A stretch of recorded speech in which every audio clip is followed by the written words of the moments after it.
hind legs, you know. Good. Good boy. Straight, turn, straight, turn, straight, turn, straight, turn. Constant dialogue, constant communication with the horse so that he knows that, hey, this guy knows what he's doing. He's fighting me from the ground, and he is fair to me, you know? He's setting me up that I can do this even though it's hard. Good. Good boy. Good boy.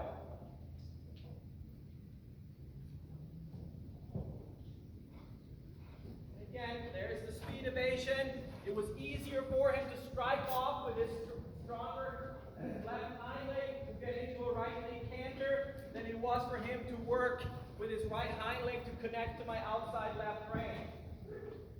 So again, I know that I was pushing it there, and he's like, yeah, I'm going to cop out by again striking off to the canter. You know, totally okay. That tells me where that threshold is. You know, that doesn't mean that I'm going to do less. Again, it means that I'm going to stay around there, that he has to struggle a little bit. Because again, we all struggle when we want to become better. It doesn't matter what it is. If I want to get a sprinter that can run more than I normally do, until I feel comfortable in running more than I normally do, I will struggle. Same thing, if I'm going to lift more weights than I normally do, I'm going to struggle until that's normal. And so again, it is all about making the horse become an athlete, you know, and owning his or her own body. Good boy. And again, as I'm getting this more and more alignment, then we want the same thing as the other direction. We want the release in the wither, dropping the head and the neck and the nose down towards the ground so that we can get access to his back. Good boy.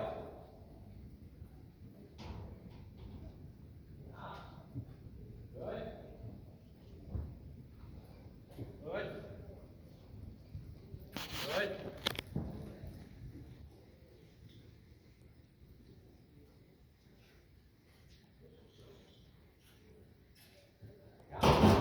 Again, he copped out, jumped into the canter, and then again, not abruptly pulling back to the trot, but again, channeled his energy, and then back to a trot transition, and then continue work. Yeah, there he shut down the engine almost.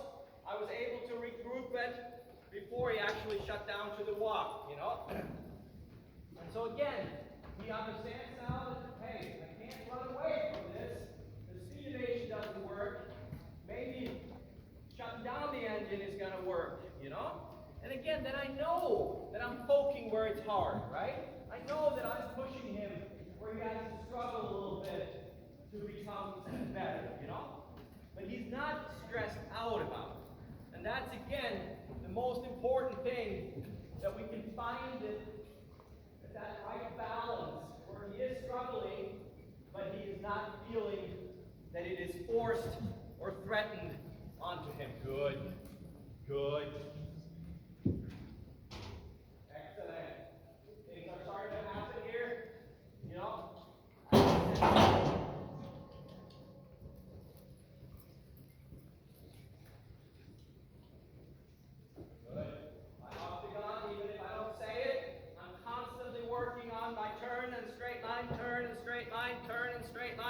It is something that never stops. Good.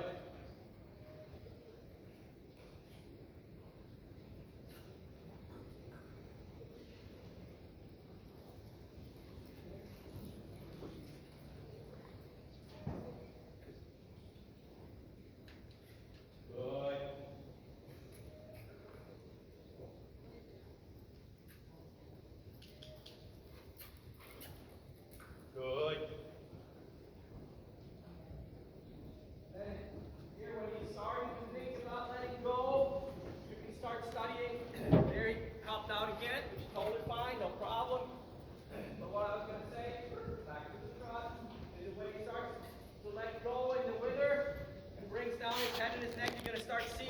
trapezius muscle in the neck really starting to flex, you know, and that's what we want to see.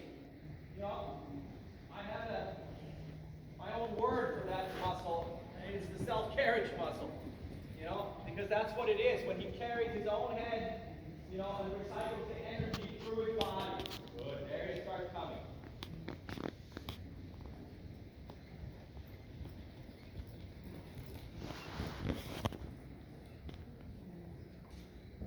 Good.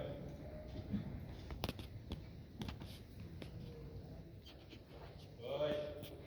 Ah, good boy. Good boy. Yeah, it was not many strides, but I did get a few. And again, what you see happening here a little bit when he does release is that he starts gaping with the mouth. And that's again, that outlet. Now without the nose band, I can't control that. Good. Good.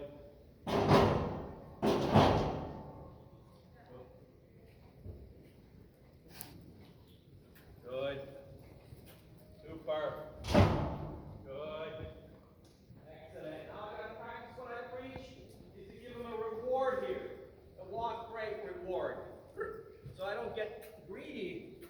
You know, and again here in the walk, I gotta make sure that I'm in the right position so I don't get too far off by the shoulder, because then I'm in a danger zone. But here now he deserves this break. In my opinion, the walk break is the best reward we can give a horse.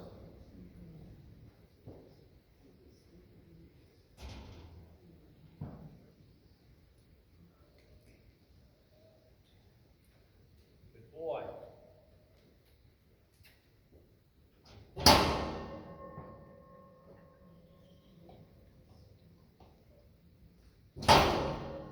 Again, we study him here in the walk. You know, again, he's calm, he's over tracking, and there he actually did release, and the pole got below the level of the wither for a few strides. It's good. Up, a little bit more trot before we quit up. Again, watch that right shoulder, it fell in there. So again, back on my octagon pattern, work with that right shoulder that wants to collapse. You know, make him have to work with that right hind leg to connect with my outside left rein. And then again, constant dialogue, turn, straight. Turn, straight. Turn, straight. Turn, straight. Constant working on getting that alignment. Good. Nice. Good. Good boy. Good. Here comes the release. Excellent. And then you see again the gaping of the mouth.